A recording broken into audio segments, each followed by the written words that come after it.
Q&A session. Thank you very much and enjoy the webinar. Professor, the floor is yours. Good morning, everybody.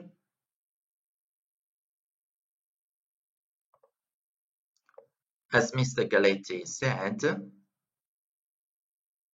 my task is to propose some suggestions on a topic that is very complex yet very crucial, both for your project and for the civil collaboration that we have. So I prepared a huge amount of slides, but I will not show all of them. And we shall see how many slides I can show you based on today's webinar. So we are all connected, but we are very far away one from the other. But at the same time, these important instrument takes something out from us, especially when we talk about communication. And when we talk about communication, and we can only interact with our screen, doesn't allow me to see your faces. So I will not see you nervous or agitated on your chairs, or I hope I will not be boring. And this takes something relevant to this kind of ritual. I would also like to thank the interpreter because he will make a huge effort to try to follow my thoughts and ideas. But I hope my slides will help his difficult task of today. The suggestions that I would like to propose today can be summarized in these two pictures that I'm going to show you in a minute. So probably you have recognized it.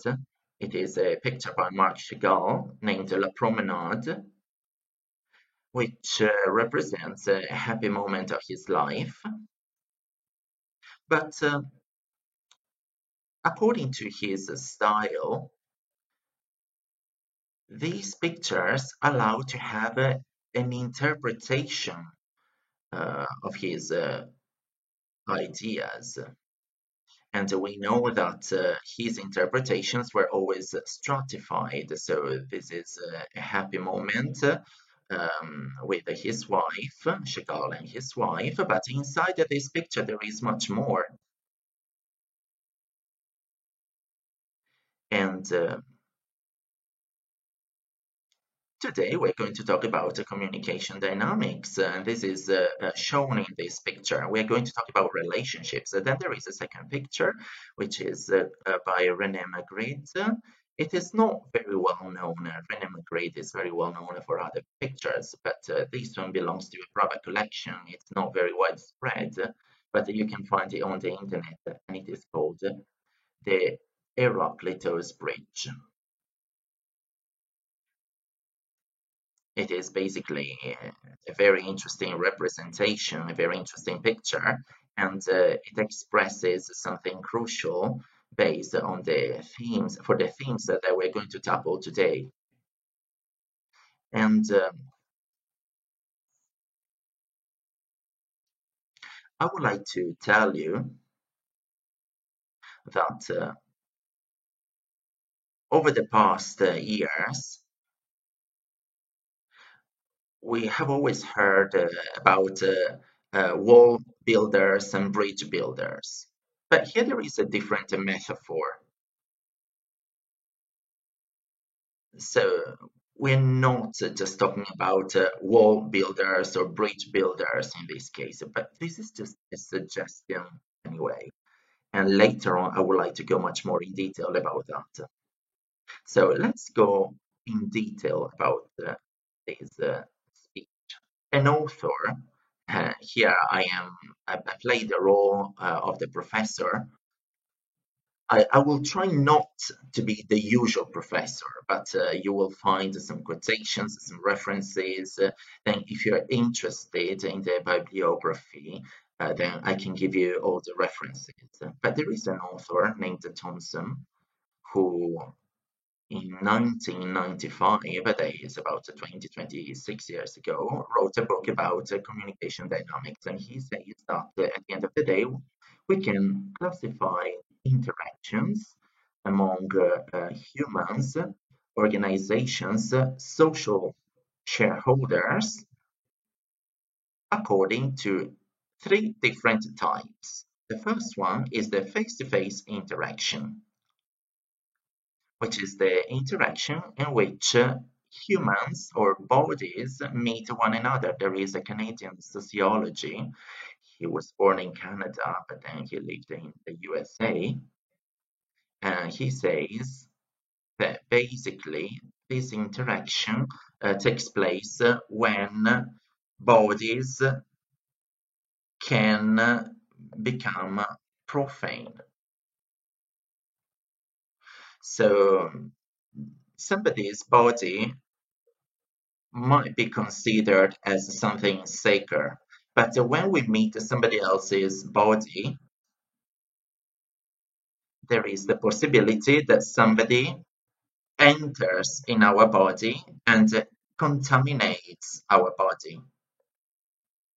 And during the pandemic time, this representation is easily understandable because over the past 2 years with our students, it was clear enough to understand the concept of the contamination of the sacred um, space. So face-to-face interaction is when there are two people who meet one another and you can actually contaminate or invade somebody else's space and body. So this is the first type of interaction. The second type of interaction is the so-called mediated interaction. And it is the typical one, the typical interaction of the remote communication means. For example, when you write a letter or when you speak over the phone or social media as well, because they include an interaction. Or we can talk about um, speaking in shifts, but it is not like the face-to-face interaction. There is always an instrument. There is paper, a pen, or a phone, or a wave, or other instruments like technological instruments that we use on a daily basis, and we are dependent on them. Why is that? Because when there is our laptop, for example, who doesn't work very well because the connection is not good anymore, then this interaction might get um, disconnected, and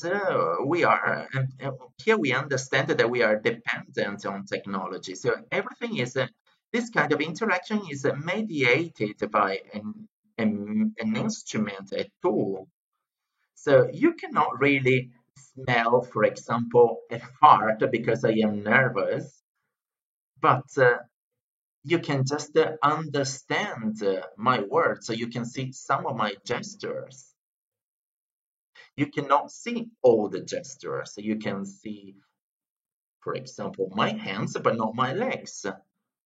Well, with the face-to-face interaction, when the two bodies are visible, then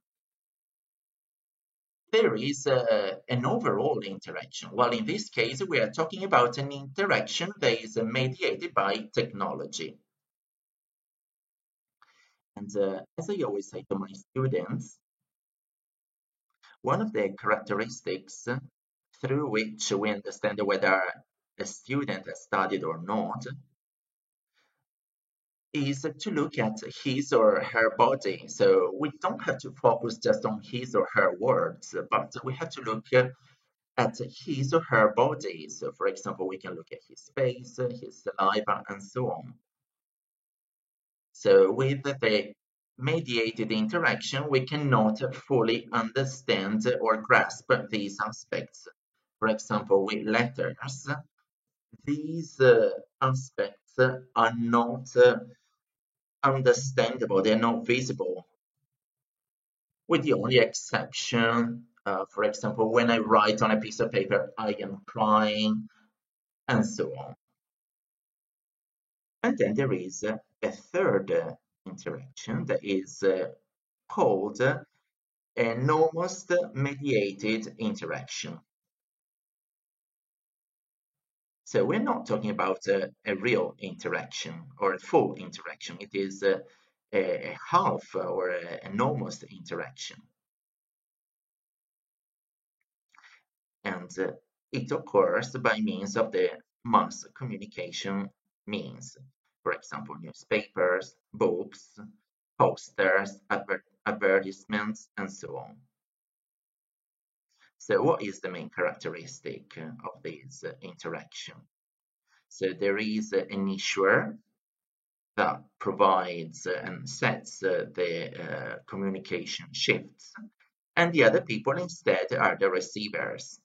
So let's now clarify some of the words, some of the terminology, the concepts that we use in this field.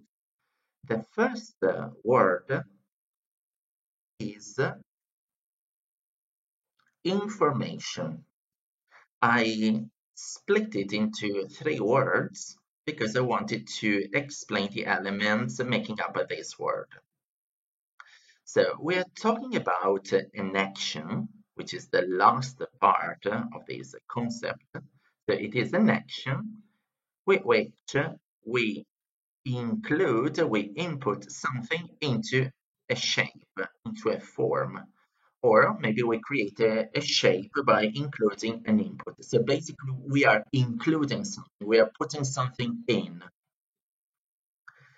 This is something that happens in other contexts as well, where there is an interaction, a top-down interaction, and these two stakeholders are in a way separated one from the other. And one of them implicitly treats the other like an object, like a special object, like a container to be filled in, where you have to put something in. And when we talk about this action, so a stakeholder that puts something inside a certain form or that creates a shape by inputting something, well, that person is considered as the holder of some elements that do not belong to the other person. And the most extreme form of that is when we talk about an expert who talks to people who are not experts. And who are considered as contaminating the others.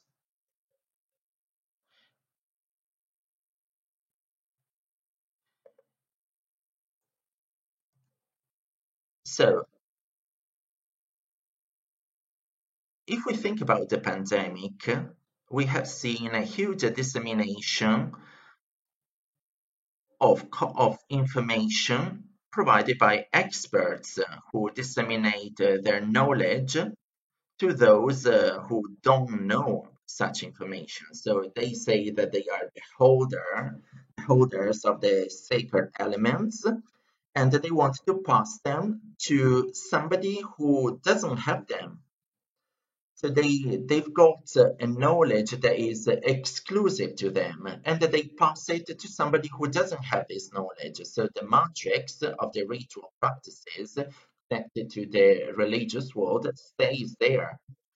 The Italian word sacerdote,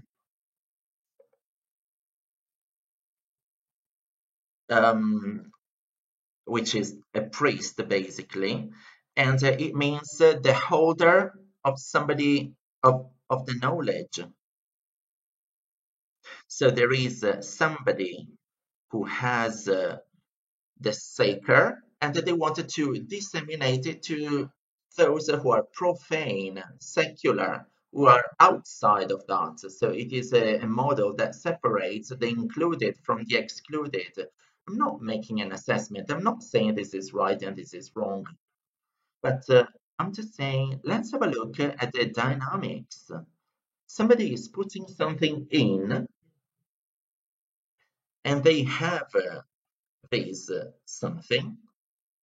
So this is basically a top-down relationship, from top to down. So think about the space of religious traditions. For example, there is an altar that separates the sacred holders from the participants. Or you may also think about a university professor who is behind the desk and the students instead are on the opposite side. The model, the structure, is based on a passage of information. So we're basically broadcasting. It is just like when we teach or when we carry out the so-called push marketing. For example, we go to a trade fair or we watch TV and we get lots of messages that introduce us into something different. They consider us as containers. So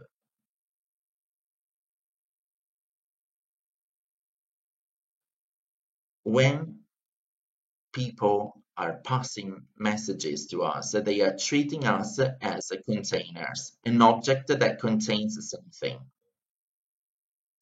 Also, think about some other forms.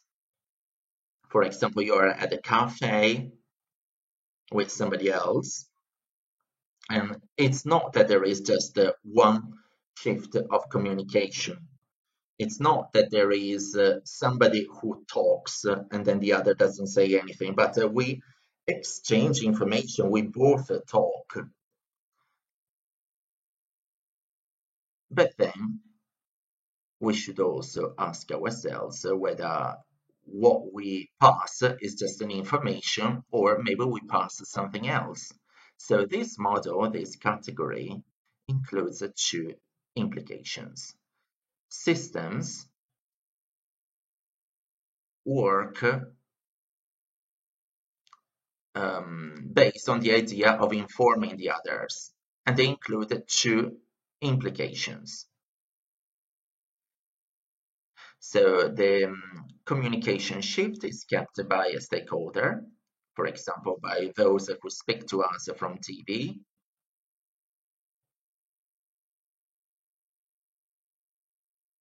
Sometimes there are some attempts to modify this one-way direction.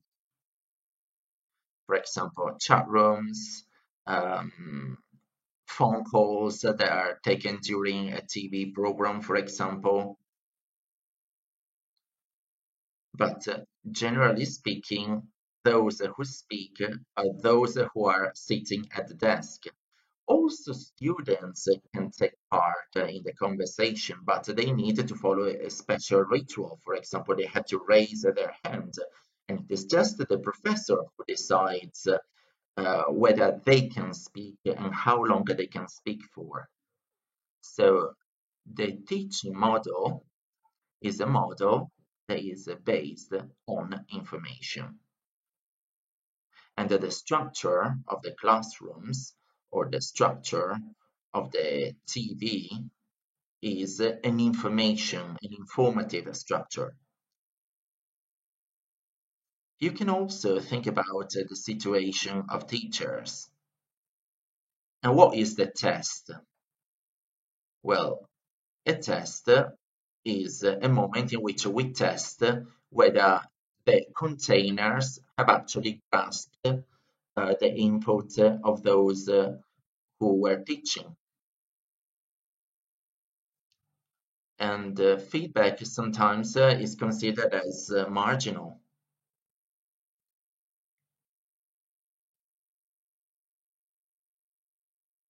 Or maybe we can understand, or maybe we don't consider a lot what the receiver have actually grasped.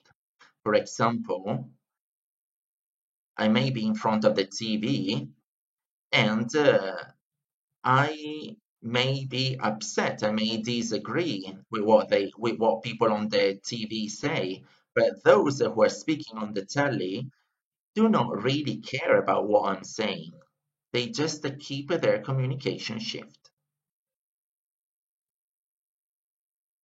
When we talk about communication, and not just in Italy, in Italian, but also in English,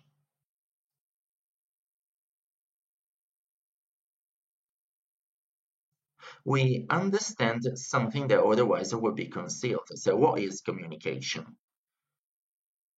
Communication means an action in common.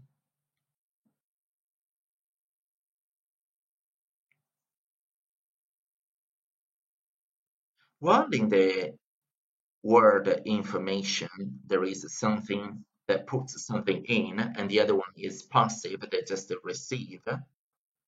Here, we can see that there is an interaction. Both of them are interacting, and they are acting together. Here, the easiest way to talk about these aspects was provided by a group of scholars, and they made a reference to a biologist named Gregory Bates, and then a lot of psychologists and psychiatrists um, made reference to him and to Watzlawick, and they developed the so-called axioms of the pragmatics of communication. Here, I would like to recall two main principles that were processed by this working group to talk about communication, and in particular, the practices of communication. So, they did not want to say what we have to do or not, but they studied what happens in interactions. And to interpret what happens in the communication dynamics, they elaborated their own model and they stated the main principles that are required to interpret communication. There is more than one. I will recall just a couple of them. The first one is very important, and it is a basic statement which states we can we we cannot not communicate, so we must communicate, which means that if I am quiet, if I am silent, I am still communicating. In that moment, I'm saying I do not want to start talking. But of course, the interpretation of silence is something very complex. It would take hours to talk about silence. It is a dynamic that is extremely important because I could be quiet. For example, I am feeling embarrassed, or I may be silent because I am angry with you, or I may be silent because I completely disagree with what you say and I do not want to express my aggressiveness. So silence is communication as well. Or maybe I'm just saying to you, I am listening to you. So being there or not being there is a communication action as well. And I would like to make a reference for the Italians. It is an old film by Nanni Moretti. So am I more noticeable if I come and I stay on the side or if I do not come at all? Because both of them are communication actions. So every element is a communication action. Well, sometimes we focus just on the information, on transferring notions, but communication is much more than that, and um, we cannot refuse it. So if somebody is not here, they are telling us something also among here, the stakeholders. Maybe they are just saying, oh, today I cannot make it because I am busy. Or they might have said, oh my God, another class about communication. I really can't stand them anymore. I mean, we cannot hear them properly, but they are just communicating something to us. And this action requires a specific attention. So when we recognize this aspect, we need to take into consideration lots of different elements that are typical of communication. So we don't have to focus only on the verbal communication, but we also have to focus on the body interaction. So for example, what we can communicate with our eyebrows. We can, for example, open our eyes wide, and this is a certain communication action, or we may just raise our eyebrows to express our disagreement. And just those who are very skilled to interpret um, the body language are able not to communicate with their body, but they are still communicating. Think about those who are signing an international agreement.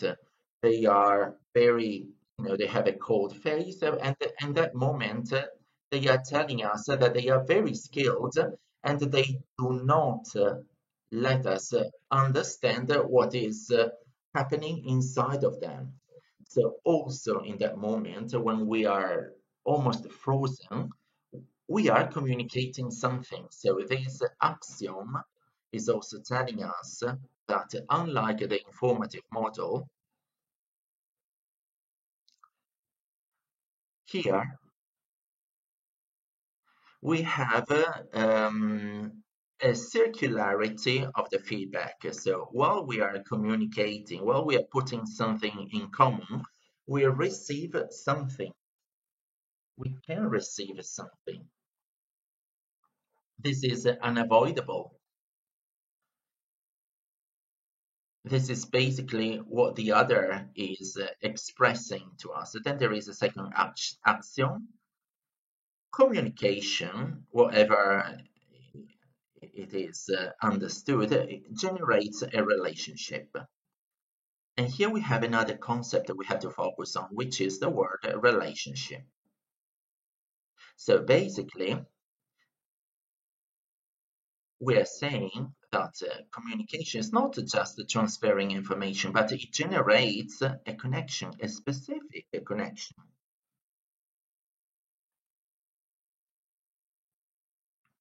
So communication is embedded, is set, just like a precious stone on a ring, into a relationship.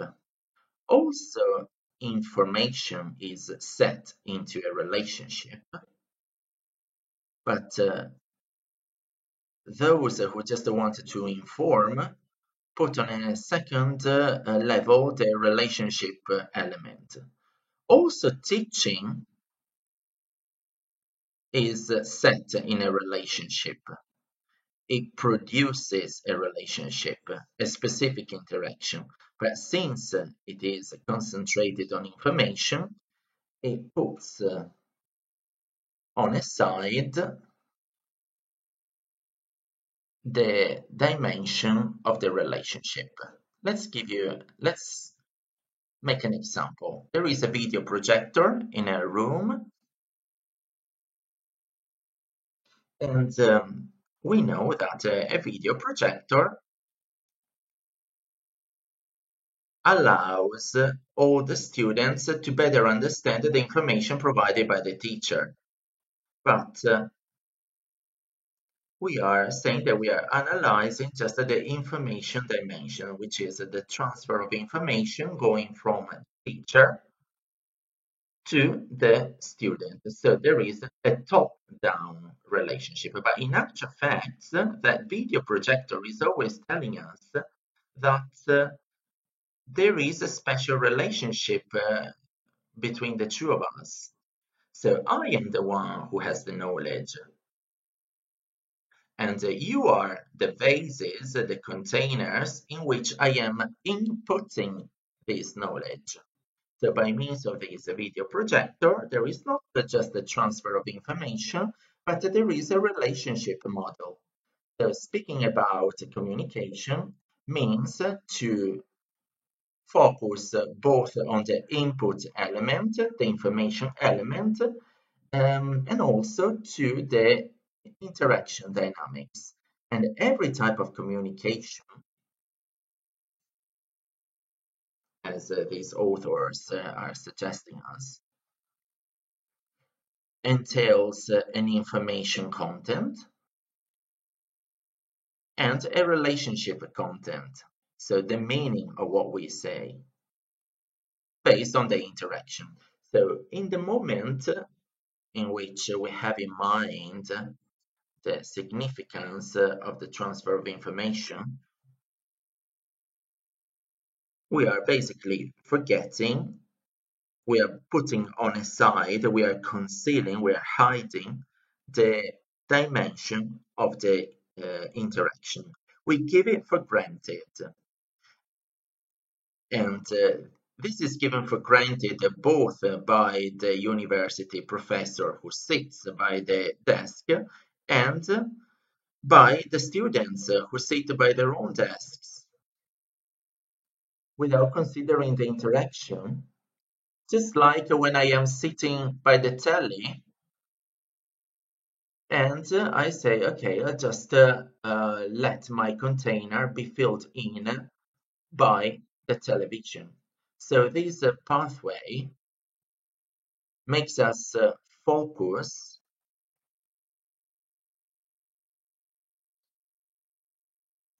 on some very important aspects, as Valsavich um, said.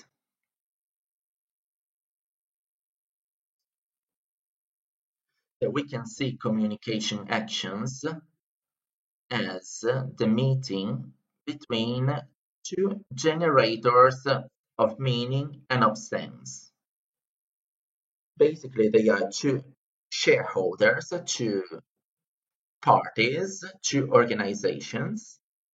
For example, the trade union of employers or the trade union of the employees, but also as a company that sells something and a company that buys something,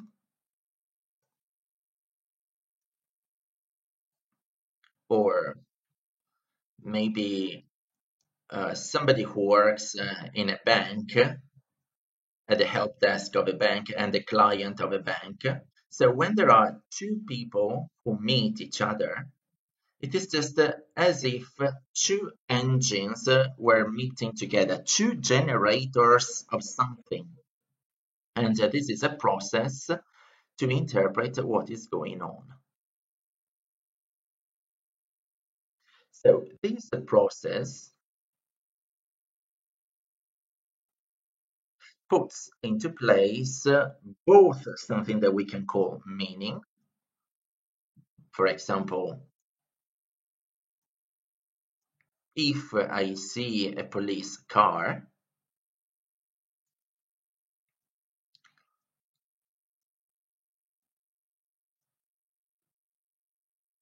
the shape of the car and the uniforms of the police people is giving me information about that social group. So it is a shared meaning. It is something that is codified. It is a common sense.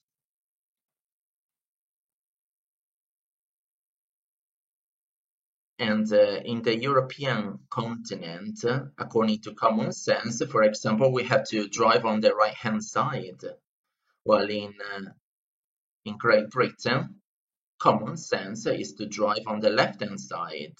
So this is a shared meaning, a shared sense. It is something given for granted. It is given for granted in Italy, for example, that when we have a formal relationship in which we respect the other person, there are two roles that are not family based. We, for example, shake our hands, so we use the formal form. Well, if we know the other person, we can also use our body in a different way. So this is a shared meaning, a shared concept, and this is something that we have in common. So when I meet another person, inside of me there is a sort of generator that fishes out all different shared meanings that belong to the culture I belong to. They are part of the culture I belong to. For example, wearing certain clothes. I'm talking about stereotypes. Men wearing a suit and a tie, and women wearing a jacket and a skirt. I'm using some stereotypes, but this is a meaning that is shared by those who belong to the Western world. Well, if I go to a different part of the world, like in one of their Arab country, and people are wearing a veil or a kaftan, that is normal for them, that is common for them. So when I meet another one, there are some interpretation routines, and I have to implement them inside of me and for the other as well. But when I meet this person, besides these aspects that we have in common, there is another aspect that we can call sense, and it is my special elaboration that multiplies. Well, the first one is a sharing element. Here we have a multiplication element. So basically, I am interpreting in my own way, according to my sensitiveness, according to my mindset, my history, my background, what is happening here in that moment. So we have to keep in mind that when we talk about the communication, this common action that we have is the meeting between two different engines that work both on the meaning, which is something shared, but they also work on the sense, which is something specific. And this generates and produces a set of questions and issues that are particularly relevant and significant. For example, there could be some misunderstandings, or for example, it could generate stigmas if I generate some interpretation routines that are typical of the culture I belong to, and basically I say things should be done like that, and I meet somebody who does things in a completely different way, then there could be friction, tension, conflict. Many decades ago, I went to York to study English, and in my class, there were many people coming from Japan, many from the Arab world, and we had lunch together. And one of my friends and colleagues, who was from one of the Arab countries, said to me,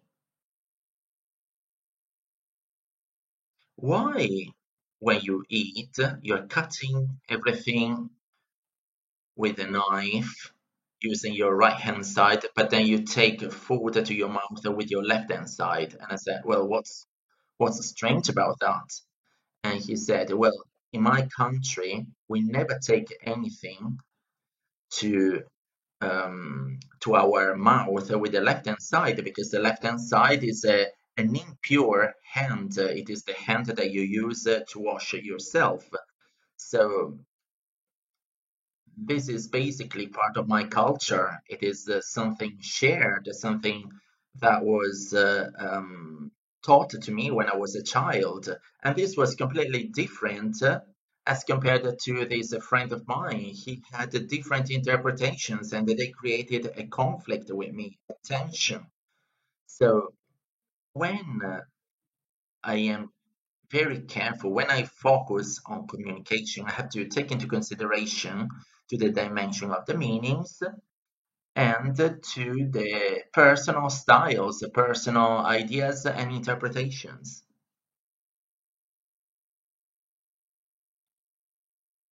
Now, let's talk about a crucial word that is very successful and specifically consensus. The word consensus conceals a meaning that is very special and it is different as compared to when it is commonly used, also in the academic world or in the political world or in the participatory world. So consensus, the word consensus, in English it is a little bit difficult to understand it, but sometimes the languages that are different from ours allow us to unveil something that is concealed from our language. We can see something later on. Uh, for example, it is an Italian word. But now, let's talk about consensus. Can you hear me? Can you hear me? Because I think there was an internet problem. Can you still hear me?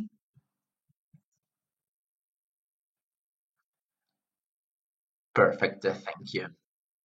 So in Italian, the word consensus makes us understand that there are two elements. So sense,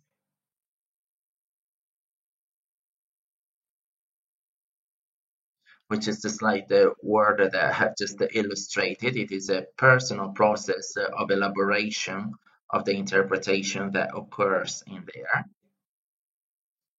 So it is the personal mixture where there are meanings as well, but there is something specific as well.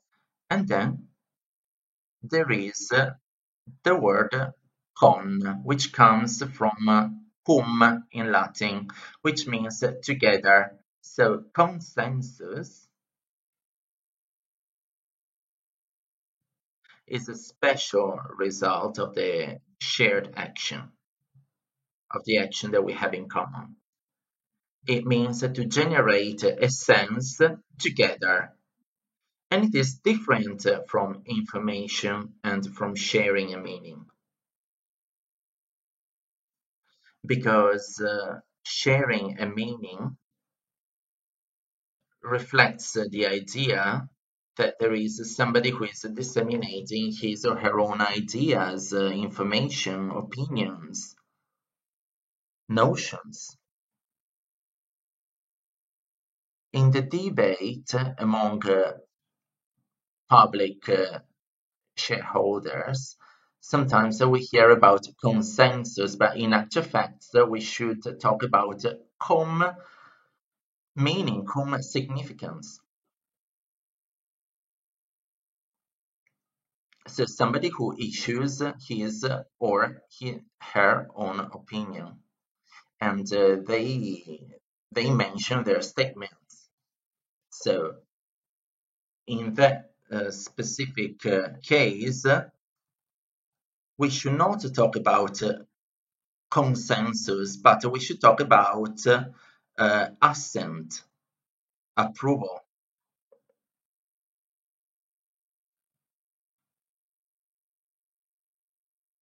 So it's like H2O, two contributions from hydrogen and one contribution from oxygen. It is something that is generated there, and both of them contribute to create this relationship. But sometimes we use the word consensus, consent, to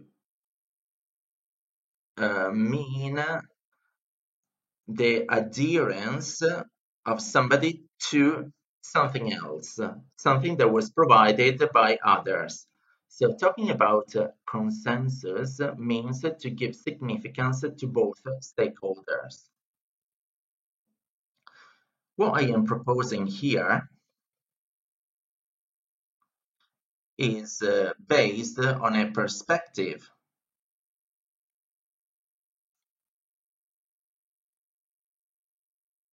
that is called the A-dual perspective.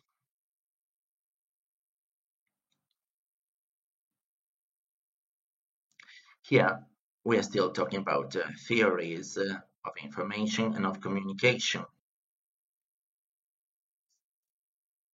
But I am giving my hints as well. For example, I would like to emphasize some aspects.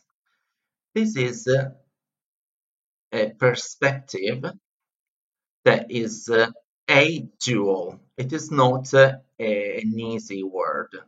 But let's make a step backward when I was talking about information. So the issuer is separated from the receiver. There is an idea of separation, just like the separation that we have from the sacred and the profane, from the right to the wrong, from the true to the false. All of these models are called dual models. They separate something. They separate the light from the dark, for example. So I am emphasizing that inside the dual perspective, there is the matrix of the Western culture. It is basically an element that separates from the origin, from the beginning. The idea of the separation. The perspective that I am proposing here is a so-called a-dual. It doesn't mean that it denies the duality, but in a way, it is not a prisoner of the duality. So it is called a dual. The idea is that there is something that moves and that creates relationships and interactions. Physics are telling us that as well. They are telling us that we have continuous interactions. There is a physician who's been teaching in Marseille for a long time, and he's from Verona, named Carlo Rovelli, and he's already talked a lot about that.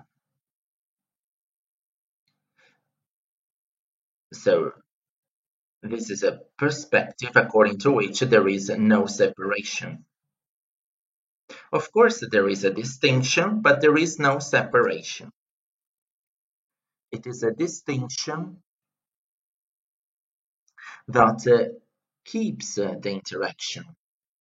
If we look at our body, of course, it is divided from another person's body, and our body is porous, and our senses are those who make us connect with the others. And Gregory Basis, for example, talks about cells. The membrane of a cell is not separated, it is porous, and pores can open up or get closer, but they can never be either totally open, because otherwise there wouldn't be the entity, and not even totally closed, otherwise the body would be dead. So there is no separation, but there is a distinction. And it is a distinction that unavoidably puts together and keeps together the entities. So if you want, this is a different way to talk about the axiom, the first axiom of pragmaticity and communication. In a more explicit way, we cannot not communicate. So we must communicate and we must interact. All the interpretation models that say that there is no interaction, in actual facts, are overestimating this distinction and they are treating it as if it was a separation. But there is no possible separation. This doesn't mean that there is a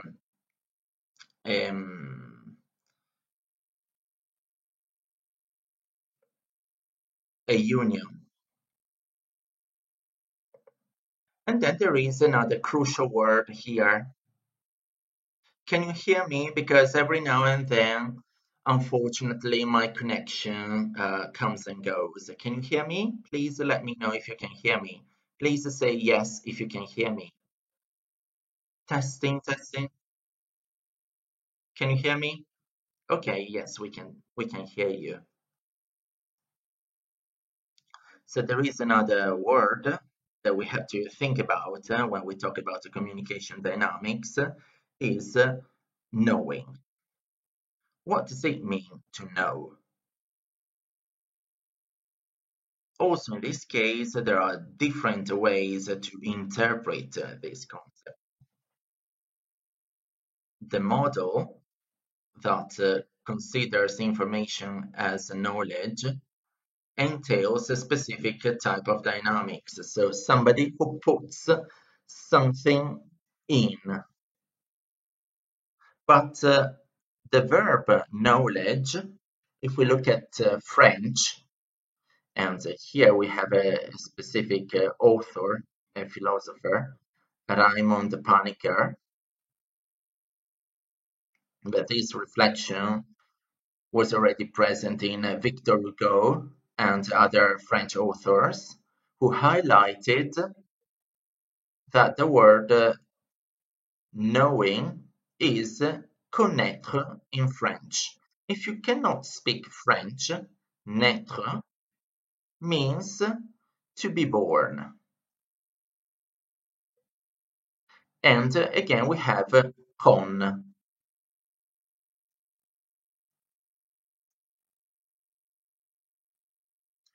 Which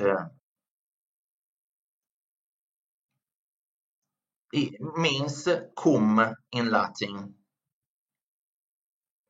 So the word connaître in French, which is the word to know in French, means to be born together.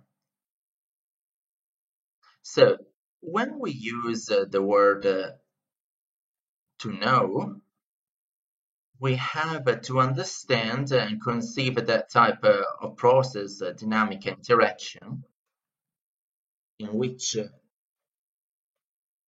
there is a process of transformation of both poles. It's not that I know somebody, but I get to know somebody. So there is a mutual transformation. So we are born together. We are born together to a new life. And this is a perspective that doesn't put in the middle information. Of course, there is an informative element, but in this perspective, it is not possible to preserve the object of the knowledge.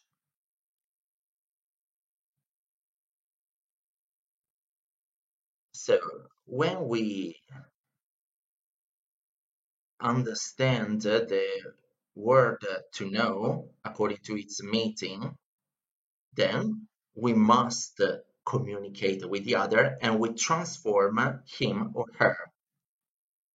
Can you understand what kind of problem this assumption can create? This assumption of the verb to know?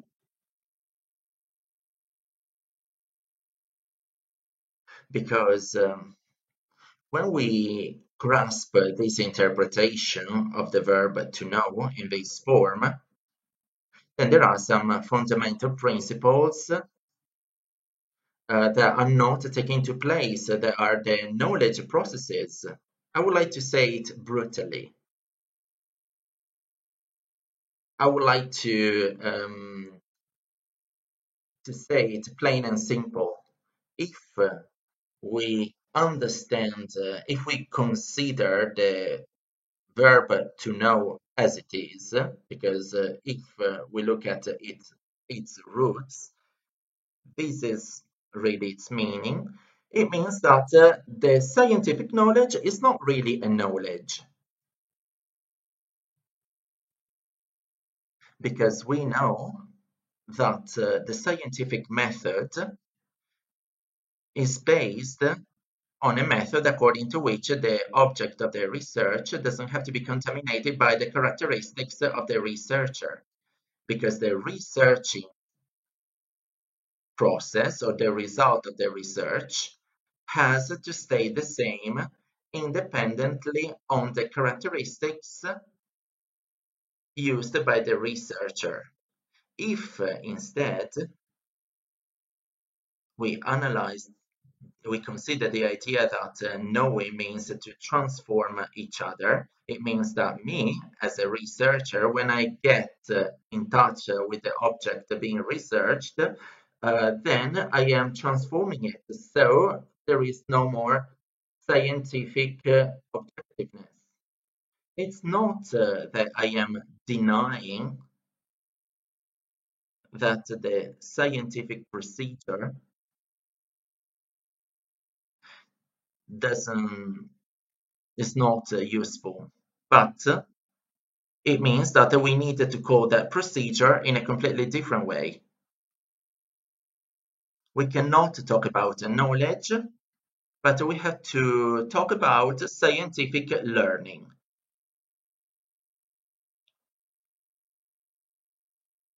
And that's why I am talking about research objects. I am treating the other like an object. So knowing means being born together. So when I wanted to originate, to produce a research project, I am generating a procedure through which I try to understand the needs and the requirements of a territory within which I want to operate. So if I consider the word to know, then I need to assume that the process of knowledge will transform both myself and the other. The first axiom of the pragmatics says that we must communicate. So I must transform the other. So when I am interacting with another, I am transforming the environment. I am modifying the stakeholders. I would like to give you an example, a typical example. Some years ago, in 2009, I wrote a book about making interviews according to this style. An interview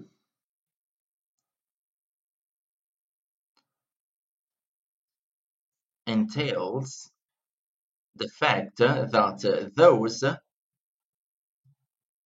who provide the interview, they get into a process according to specific characteristics.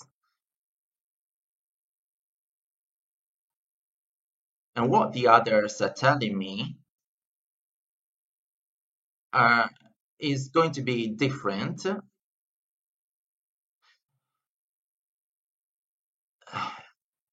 as compared to the interviewer. So, for example, They will say something different if the interviewer is very classy or very scruffy, or if there is a girl. So the way he or she will tell things is going to be different, and there is a process of co-generation of the knowledge.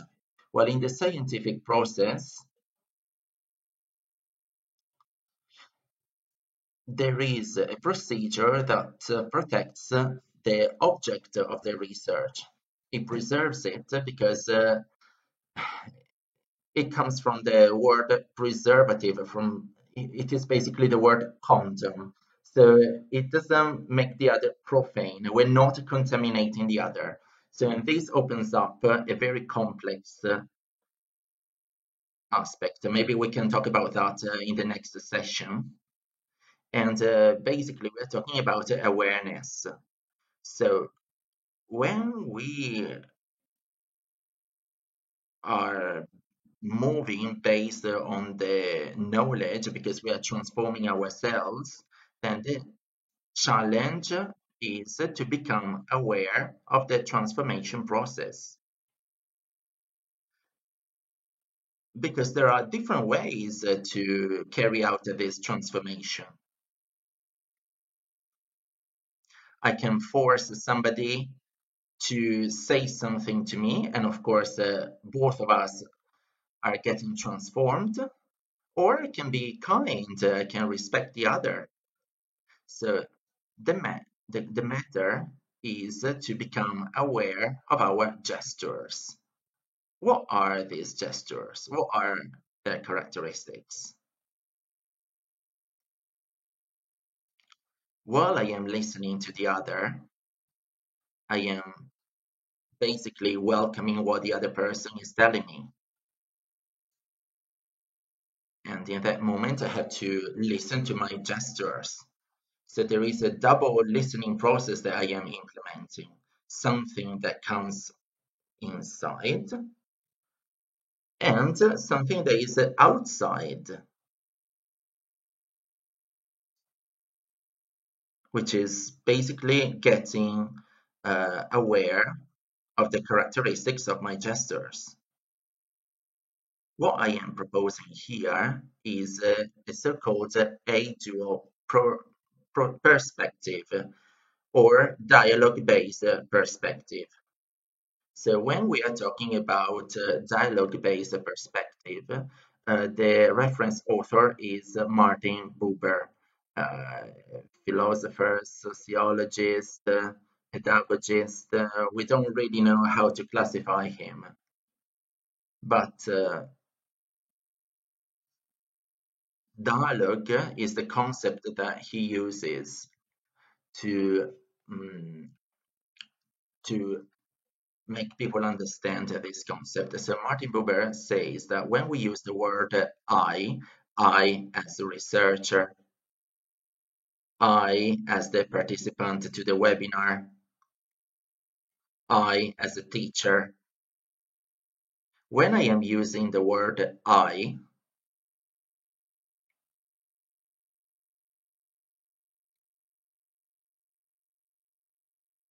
which is basically the god of contemporaneity, we keep on worshipping the word I. We worship the I of the others, and at the same time, we ask the others to worship our I. But when we use the word I, as Martin Buber suggests, we are evoking an implicit distinction. When I am saying bottle, I just wanted to indicate this bottle or insulated bottle, whatever you want to call it. I am identifying this object, this element, but at the same time, I'm saying that this element is something that is different from all the rest, from what this element is not. So when I indicate something, I highlight that something, and implicitly I am putting on a side everything that is not that object. I hope this concept is clear, otherwise I cannot move on. If this concept is not clear, then I need to repeat it again. Is everything clear? Is this concept clear? So when I say I am implicitly saying that there are many other aspects of life that are not I, are not myself. So when I am identifying something, I am implicitly identifying something else, a whole of elements that are not the element, the aspect. So there is an implicit distinction. So Martin Buber suggests that there are two ways of interpreting this interaction between what I am and what I am not. The first method is the so-called I-it. The second is what he calls I-you. So I can treat what I am not as an object. In Latin, it is called alius. Think about what we said before about scientific observation. The researcher is the subject, so I, and he has to deal with the research object. And he has to find the results from that. Then there is another method that is called I-you, and it means to treat the other as a person. In other words, as another I. So I am using the other person as an instrument to learn, to grasp the elements that I need so that I can manage my process, I can reach my goals. But when I create an I-you interaction, I am treating the other as another I. So basically, I am giving the other person the same dignity that I would like to be given to me. So there are two ways to talk about I. So when I say I can implicitly treat the other as an object or as another I. In the first case, Martin Buber talks about experience. Think about the word scientific experiments. Or, in the other case, we can use the word relationship. It is an action that makes us all connected one to the other, that binds us together. In the first case, there is an I, a central I, an I in the middle, and I uses the others as an object, and he or she takes what he needs from them. Or it is possible to create a relationship and to treat the other person as another I. Think about the forms through which we can understand what people are thinking of, the people who are surrounding us or who are in our neighborhood or who belong to the organization we're responsible for. So we can treat the others as an object, just getting the information that we need or the notions that we need.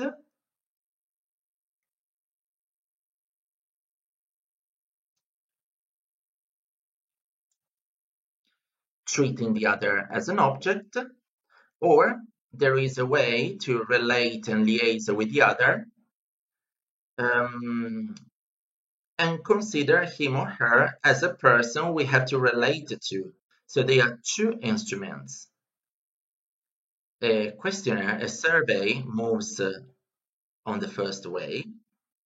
So an interview, a narrative interview, instead moves on the second way. But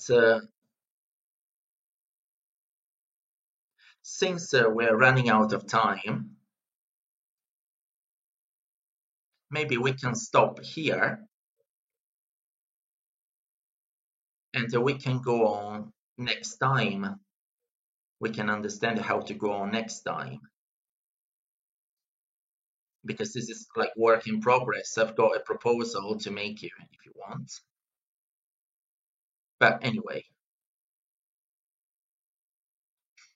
maybe do you have any suggestions? Maybe you have some suggestions here. It's not that I have the answers for everything, but maybe we can exchange some ideas. Thank you.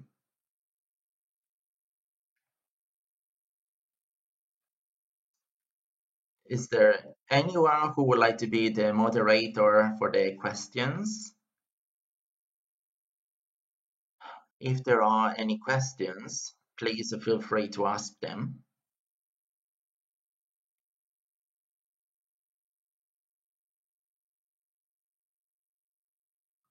Maybe I killed them.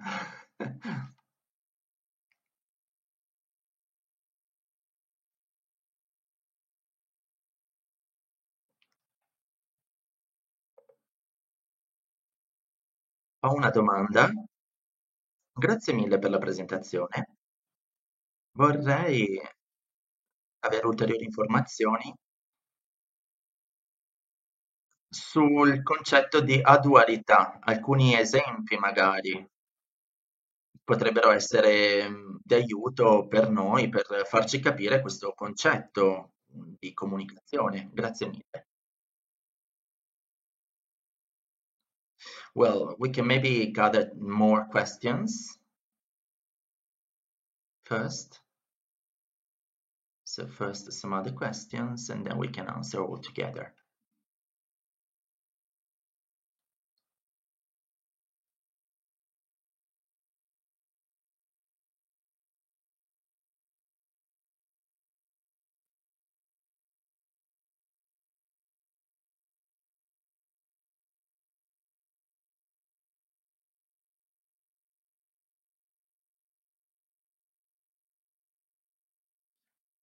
You can also ask for some other information um, about certain aspects that you would like to tackle about communication.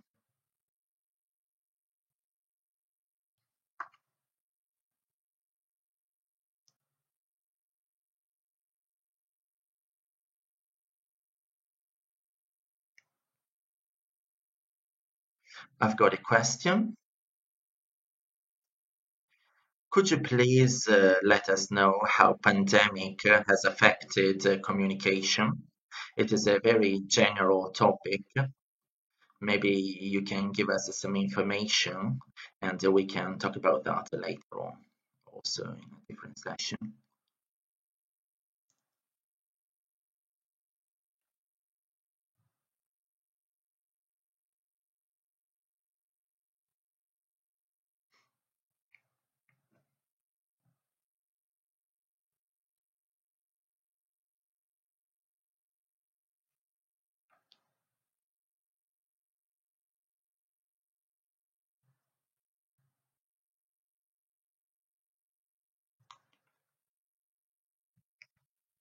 I've got a question as well. If I have to preserve the interviewed object as an original object, how can I not contaminate it by means of my interaction? So if my interaction is a contaminating interaction by means of collecting data from a questionnaire. I think maybe the original information should be unaltered, or maybe can we take into consideration this instrument of contamination? And in that case, how can we do it? Shall I say that, for example, I contaminated the object? Shall I make it explicit? Or shall I do it in another way? Well, we can start from these three questions because they are huge topics that we can talk about. They are very crucial. So if Victor is not offended, I would like to keep you for last because this is the largest, this is the thing I had to talk about more. Okay, I would like to start from the pandemic, how it has affected communication. What is obvious?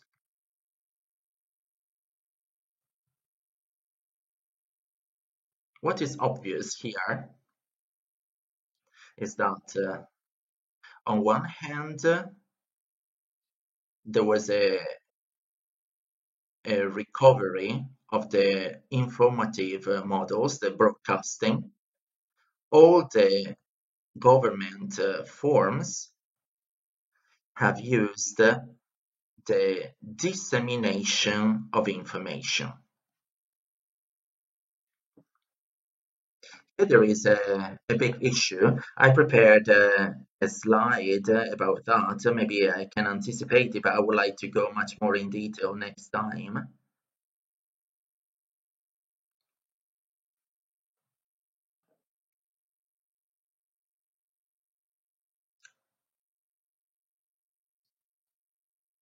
There is an increase of what we perceive as dangerous or that we experience as dangerous.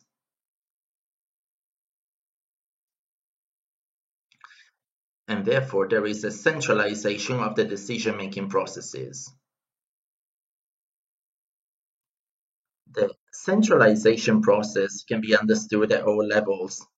For example, at financial level, at corporate level, at informative level. So there is a process of concentration. And there is a process makes those who are in the middle disseminate. They try to state in a very assertive way what the experts have processed. So this is a process. But then there is a second process that is ongoing. And instead of being vertical, it is horizontal. And it is permitted by the so-called, promoted by the so-called new media. The two elements are joined together, and here there is a big problem, with which we haven't done a lot. This creates a problem of delegitimization and non-trust because the horizontal sources are increasing the generation of sub-meanings, while the vertical dimension tends to produce a single meaning. But here there is a point of tension, and we're not working a lot on that. Or we are trying to control the horizontal aspect, which is typical of the verticality. But this generates trust because the idea is to generate trust to obtain results. But you think this generate trust or not? This is a dilemma. This is a dilemma of all the systems based on experts. Then there is a third element that should be taken into account, which is the transformation of the face-to-face interactions. that the pandemic has transformed in a very radical way, much more in depth than what we are realizing, in my opinion, of course. Think about how the interaction has changed in hospitals. It used to be very complex, and I could talk about that for days and days because I've been working in the communication in the health sector and specifically the interaction between medical experts and users. So that was very complex in the past. And this new scenario within which health carers, have to operate in has changed everything.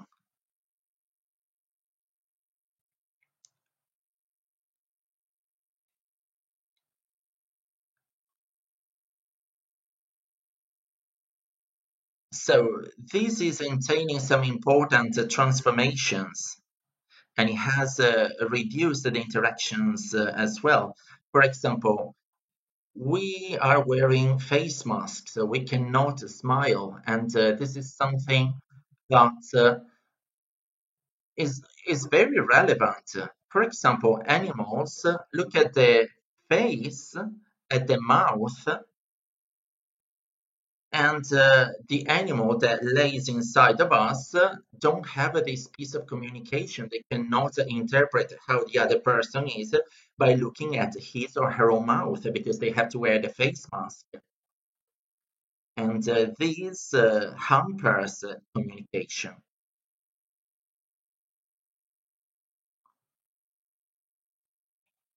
But the pandemic has also changed the interactions, not just under this point of view, but it has radically changed.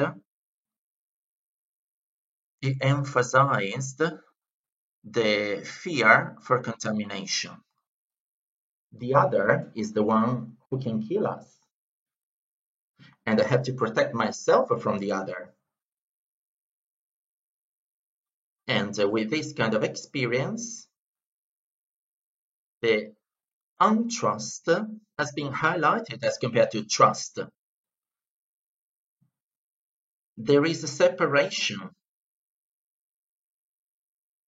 There is no more aggregation, and the phenomena we are seeing right now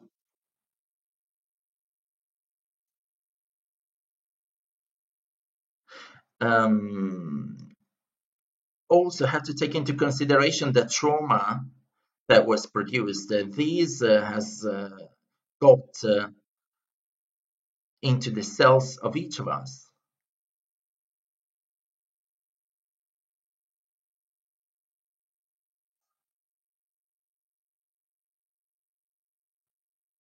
And this is changing the communication dynamics, and it will change the communication dynamics. So communication is becoming common. It is something ancient that is typical of the Western world. Think about the Jewish tradition, the kashrut, or the Arab tradition, the halal, what is permitted.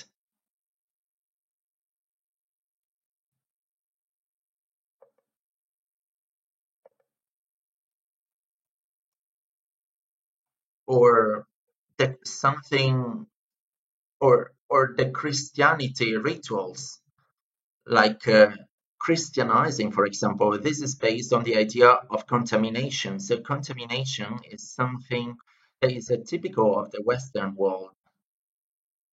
And also the scientific tradition is based on the contamination of the scientific data. And this is what Mr. Luciano Galetti was talking about before.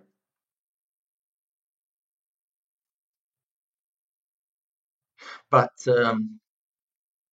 This is not something typical of the Western world only.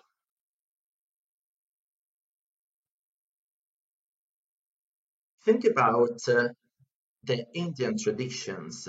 Think about how Indians are organized. They are organized in castes. And if a pariah, for example, um, gets in touch with the shadow of a Brahmin, they are contaminating him or her. And this is something that is reflected in our culture as well.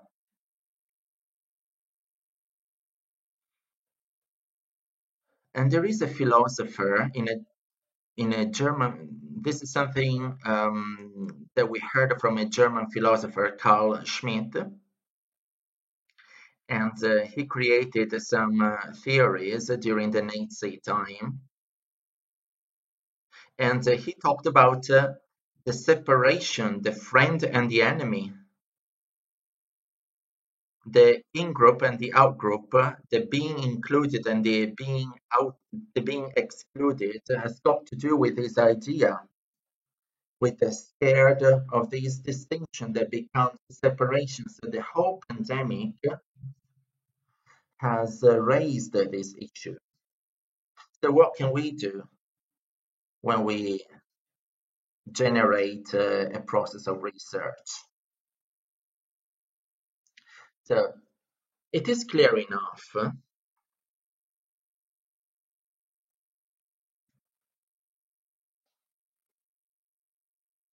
that if I take a blood test, for example, I want that the non-contamination principle is used, because otherwise, why am I doing this blood test? Because I don't want that the person who takes the blood out of me contaminates my blood with his or her own fingers. Maybe they are dirty of mayonnaise, of chocolate, of hand cream. I want him to use the scientific method that, according to which there must be no contamination. But in the moment in which I create processes that have got something to do with humans, can I really be a non-contaminating individual? So when I elaborate a questionnaire, even though if I am very accurate to state certain questions or select certain answers or define the sequence of questions,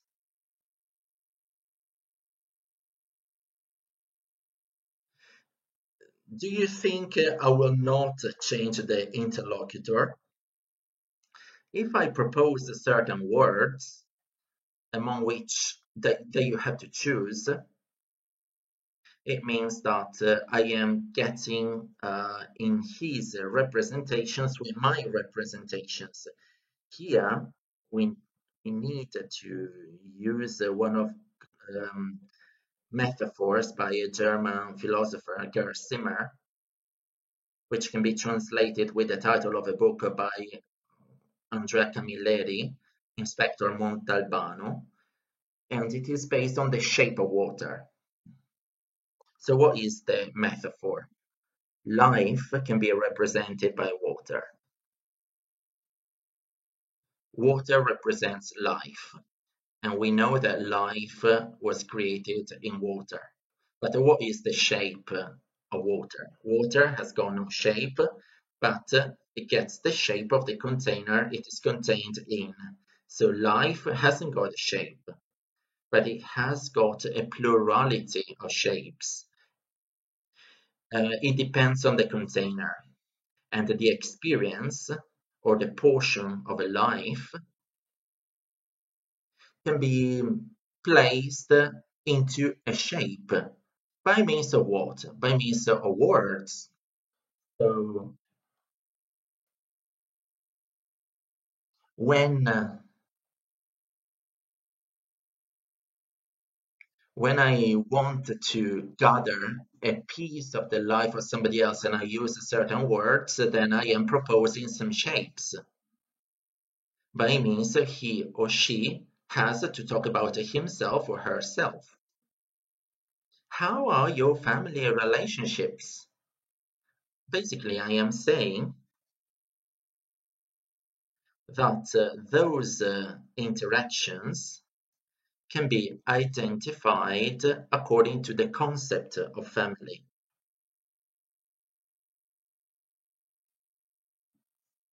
And maybe he or she will not interpret his acquaintances as a family.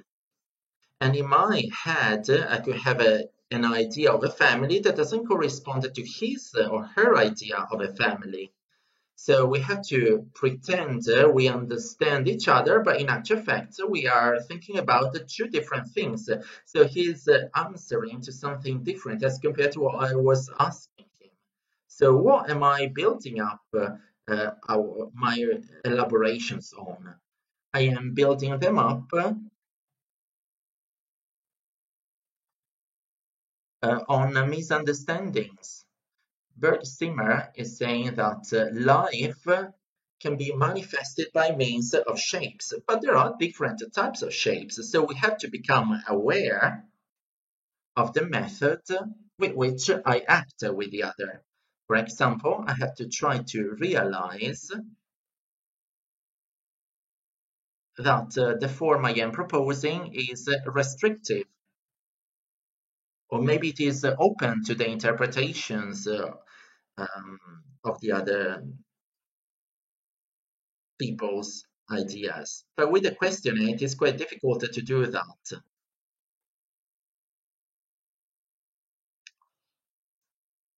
And we know that, for example, if we talk about a family, maybe I do not really mean what family is for you.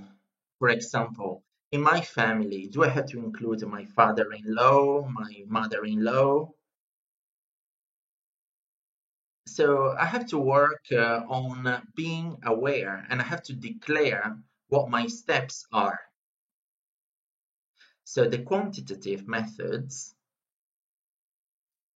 it is very good to use them, and I use quantitative methods,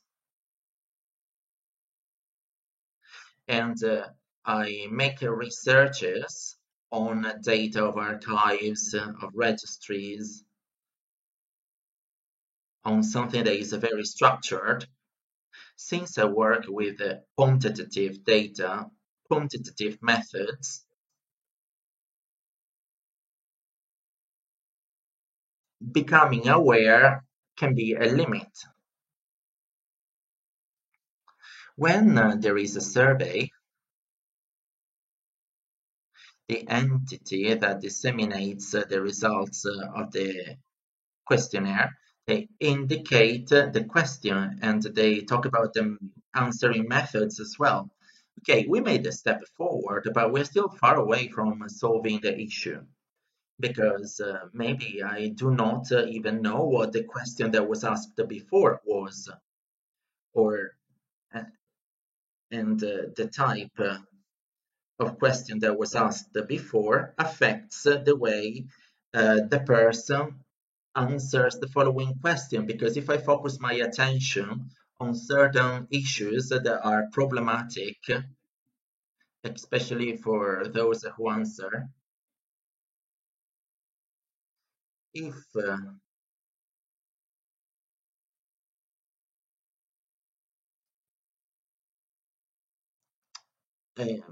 if I involve these the subjects, the individuals who experienced these problems, then I may get different results.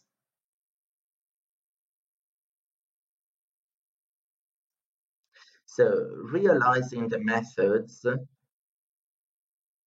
I use to interact with another is something significant yet very complex. Back to our questionnaire.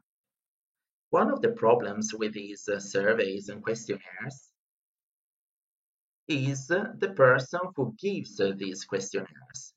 because we know that there is a separation between those who elaborate these questionnaires and those who provide the questionnaires.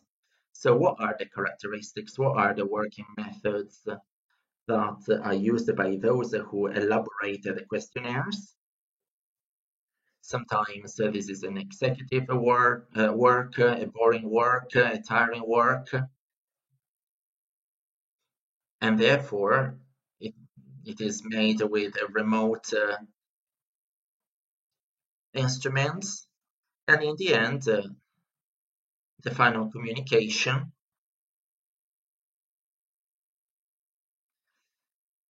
makes those who elaborated this questionnaire very separated, as if they were alienated, estranged.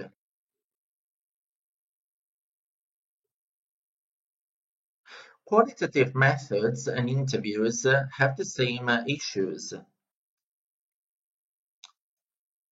especially when we decide that we don't want to wear a condom. Then it is even more significant to decide that the interviewer wants to carry out a certain task. So we try to reduce the contamination, but here we removed the scare, the fear for contamination. So we have to become aware that we are using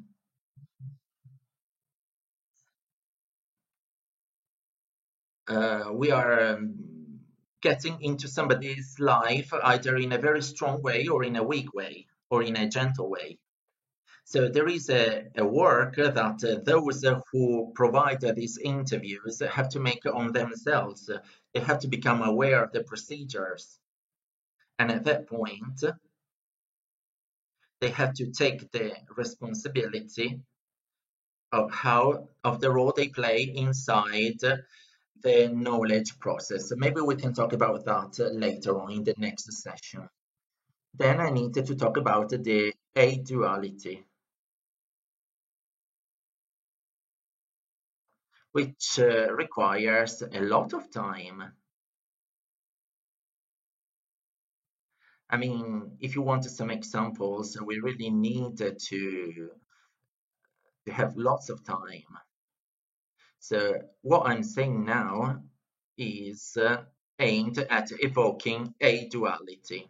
It is very difficult for us who were educated according to the dual model, the separation model. It is very difficult for us to practice the a-duality, the communication, to become aware of the communication, because our cells are speaking based on the idea of separation. So the practice of the a-duality is just at its own origin. There are some experiments, of course. Earlier, I was talking about awareness, of becoming aware, and this has got something to do with the a-duality. Here there is a big problem, but I would like to talk about that in the next session. I'm just advertising it for the next session. This is something that we would normally do in a good TV show, in a soap opera. In the end, we give some suspense for next time, so spectators come back. Otherwise, if I'm just saying everything right now, then yeah, the story is over. So we have to work on the awareness of the researcher. Those who elaborated a few centuries ago the scientific method, who solved lots of problems, said, okay, guys, do you want to create the scientific knowledge? Then wear your condom, and then the problem is solved. You are not contaminating anyone. And in the moment in which, in terms of epistemology, physics, social researchers, they started saying, Can I really wear a condom with the person I am researching? And this has created a mess in our life. Here, the researcher gets into the game of the research. Well, with the previous method, we stayed outside. Now, we cannot feel this separation anymore. We cannot feel that we are away from the other. So we need to listen to the other in two different ways. This is the element that I can evoke. So listening to the other while I am listening to myself. And this is a big problem. The big problem is that all of our education pathways that are based on the idea of information, on the transfer of information, notions, concepts, formulas that have to be verified during a test or during an exam,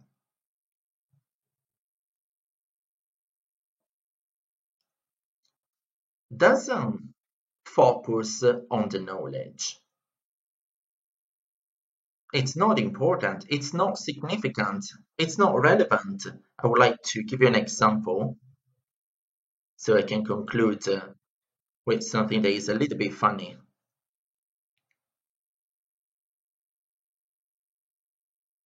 How much do we know about our bodies? If the interaction is made between bodies and the body with which I live gets into the knowledge process, so the other interacts with all my communication movements, then the idea of the knowledge is that I have to be aware of my communication movements, but we are still illiterate about this point of view. And I would like to talk about this illiteracy.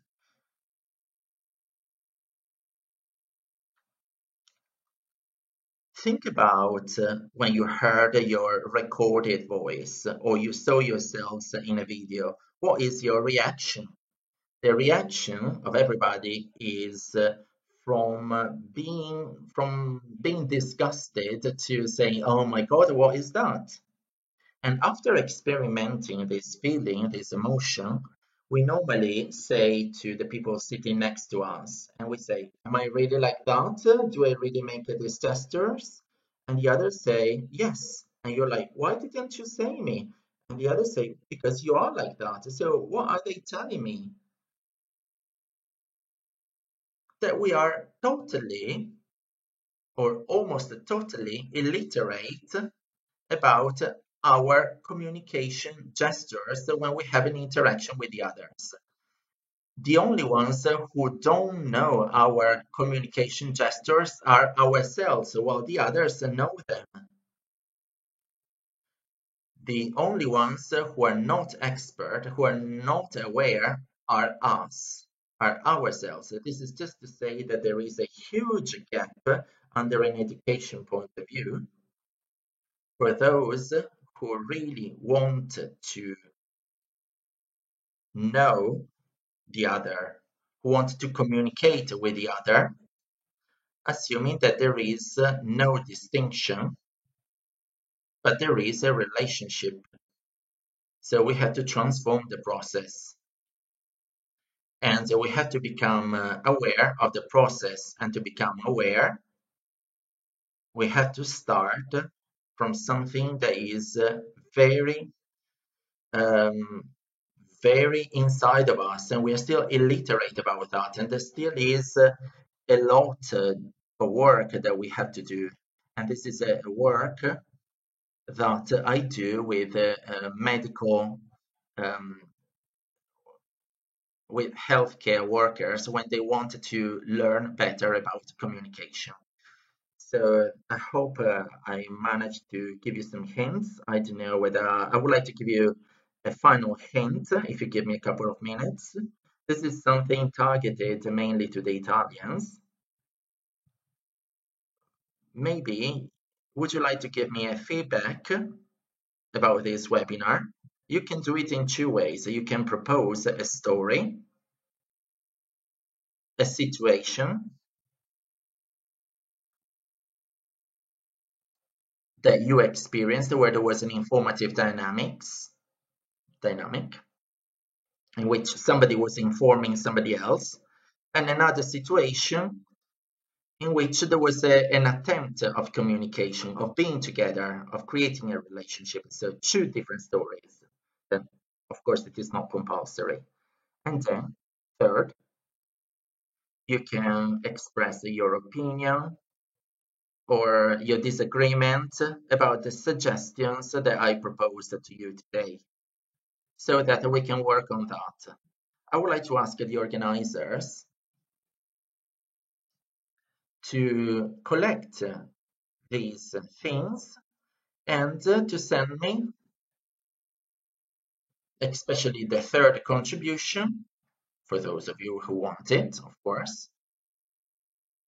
But send it to me in an anonymous way, so I don't have to know who expressed a judgment, an assessment, an opinion, a disagreement, rage as to what I said today. Is that clear? So we can try to experiment some instruments that I would like to talk to you. So I do not want just to propose, but I would like to get some opinions from you so we can talk about certain methods about the topic we are tackling today. And since I have to work on that, please send everything by Monday. And I don't know whether I can work on this material, but let's give it a try. It is a challenge that I would like to propose to you.